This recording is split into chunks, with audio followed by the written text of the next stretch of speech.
Zamasu looks to his friend and spots the tank that is Broly. I think he was underprepared for this. Hey guys, MasakoX here.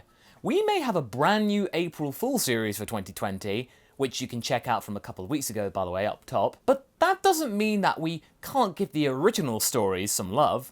It's certainly one of the bolder adventures that originated from this channel, from something so simple, and yet gave a certain movie the origin that took place a new lease of life, and it never happening, and becoming a bit of a blemish on Dragon Ball Z's overall movie record, to be honest. You know the one that I'm talking about. Either way, for the purposes of this What if you are new to the channel, we are talking about the legendary Super Saiyan that most of you probably think of the most when I say that phrase. The original Broly from 1993, who Omega blasted his way onto the scene and has basically never left.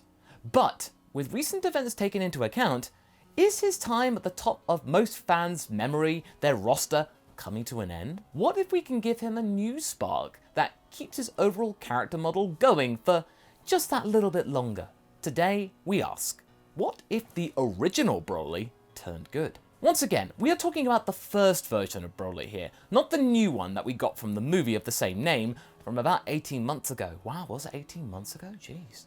That Broly is pretty much perfect, or at least as good as it gets for that particular character.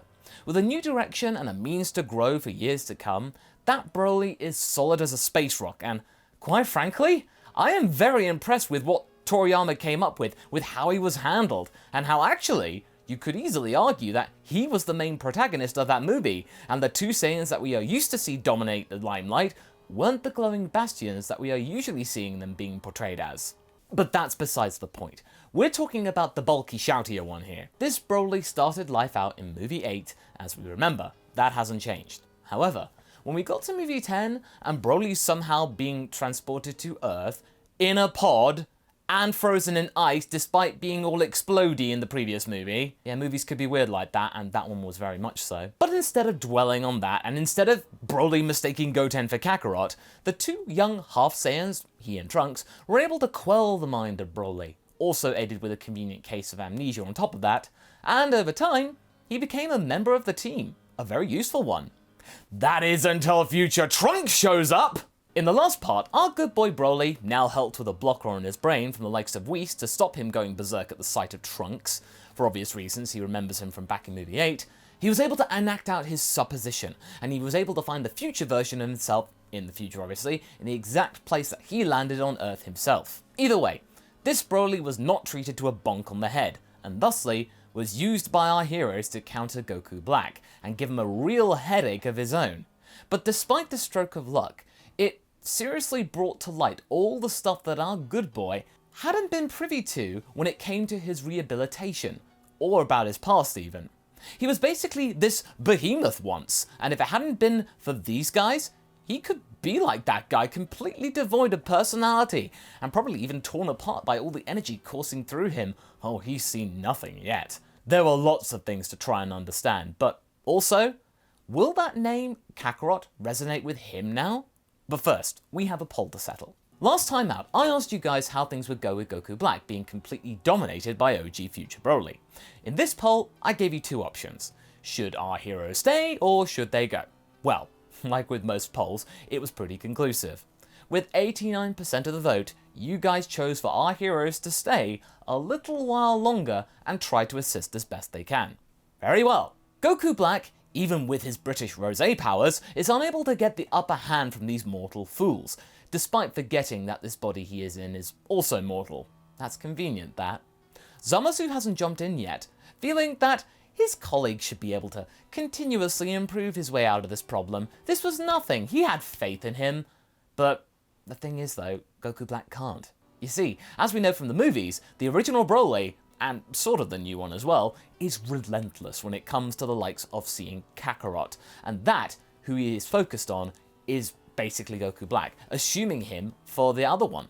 Sensing that Black is on the verge of exhaustion, the rest of the gang then try their best to get into the mix, with the future Broly's rampage going on around them. Together they join their ki blast together and aim a blast at Goku Black, and it connects. The Saiyan Kai hybrid self is damaged severely by this, and when the light dissipates, he is collapsed on the ground, out of his rosé power, no longer having a British accent, and totally on the brink of passing. Vegeta walks over to him and kicks him into a pile of rubble nearby. He wanted to do that for so long, for two reasons in fact. First, how dare this monster destroy the future of his son, and secondly, it's because this fool looked like Kakarot, and so in a way it was like a bout of indirect catharsis. Goku Black can barely lift his body up off the ground, and he is totally broken. How did this body fail? He starts to tear up and slam the ground out of frustration. Where had his partner been throughout all of this? Why had he abandoned him? The son of Vegeta is amazed with how everything has gone so smoothly, in terms of relying on a berserker for the win. Too amazed. Suddenly, a flash of flesh and greenish yellow streaks past the group. Father, look out! Before Vegeta can turn around fully, the future Broly scoops him up, as well as Goku Black, and launches them into the air. Kakarot is mine!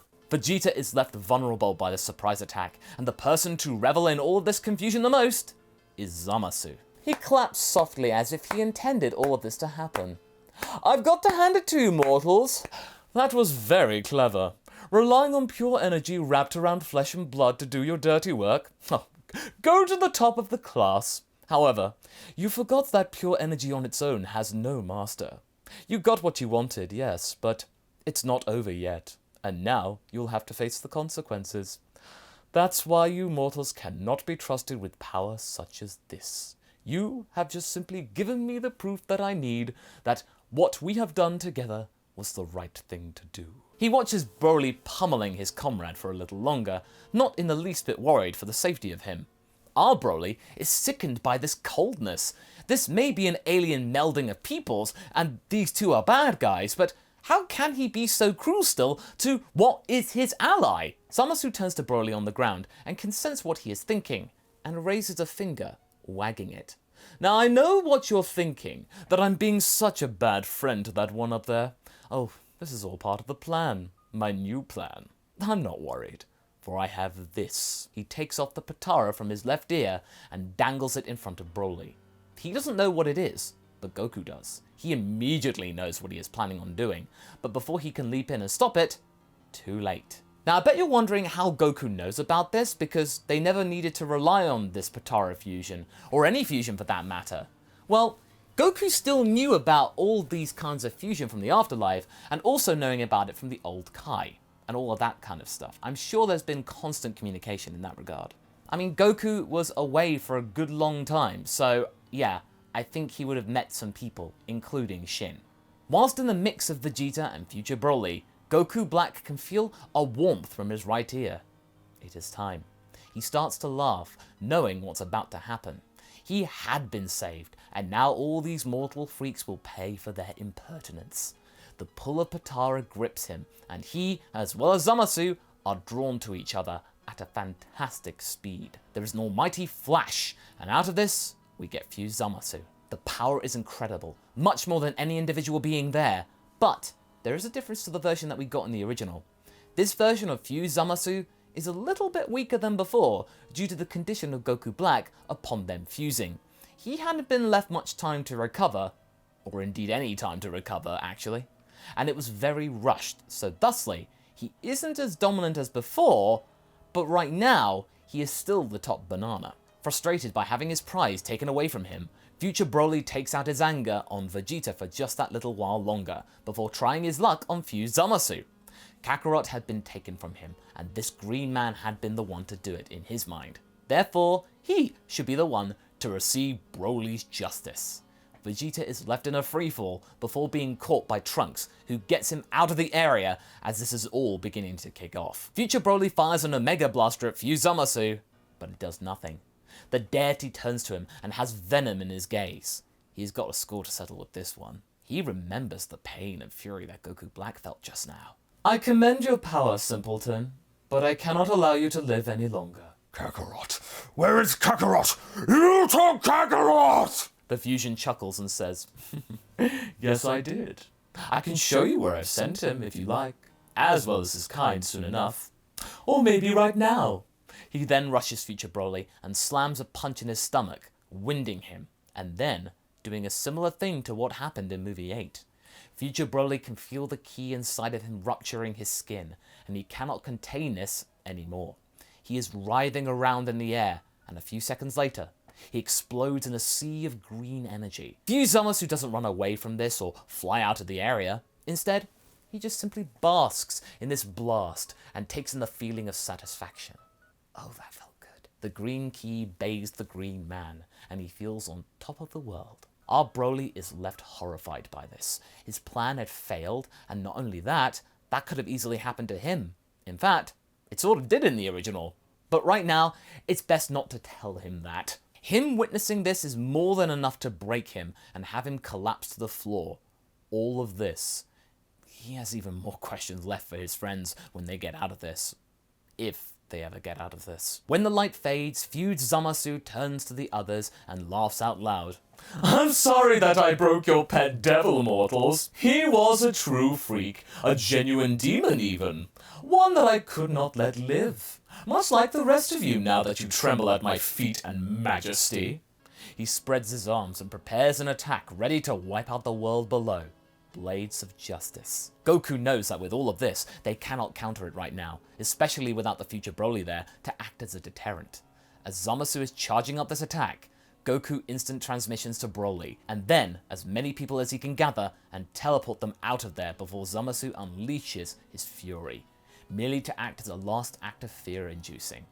I think he got that point across quite well. Goku couldn't think of anywhere else other than where he had sensed Broly earlier, and honestly, this was actually a good distance away to provide time. But time for what? With Vegeta getting his bearings back, he is pondering about the idea of heading back to the past to regroup, and then try again once healed up. However, Trunks and Broly round on him and say that they don't have time, ironically, to try and do this, because this power of Zamasu's is so great and his will so strong right now that it was lucky that he hadn't just wiped them out already. Like, he let them get away. He was toying with them. And so something had to be done right now. Meanwhile, Goku is pondering about something. Something that he remembered when he was in the other world. He remains quiet. He then makes his idea known, for the first time in the series. Fusion. If Zamasu had fused, then they could too. Goku! Vegeta stops himself in the midst of his pupil. How can we fuse like them? We don't have those wretched earrings to hand. He talks about the Metamoran fusion. Vegeta is perplexed by this. A fusion of two beings without the need of earrings? He's interested. But he's then not so interested when it comes to the fact that it involves a little bit of dancing. Vegeta is just... as you may know. And it's just so predictable right now. But Goku says it's the only thing they can do in the here and now. And yeah, Vegeta ultimately, as you can imagine, refuses to do it. And despite Goku's pleas, he does not budge. So much for Gogeta. I'm sorry you're not going to get him. However, there is one person who does step up. I will do it, Kakarot. You see, I can say that name. It seems that my master has lost his resolve as well as his faith in me and my fortitude. He scowls at his master, who is surprised that he had been so perceptive, and that the name had no effect. The mood is bad between them right now. I wish to prove myself, so I will fuse with you. For my future self. He didn't deserve to be treated like an accessory. He had a chance to live, and now it's gone, stolen from him.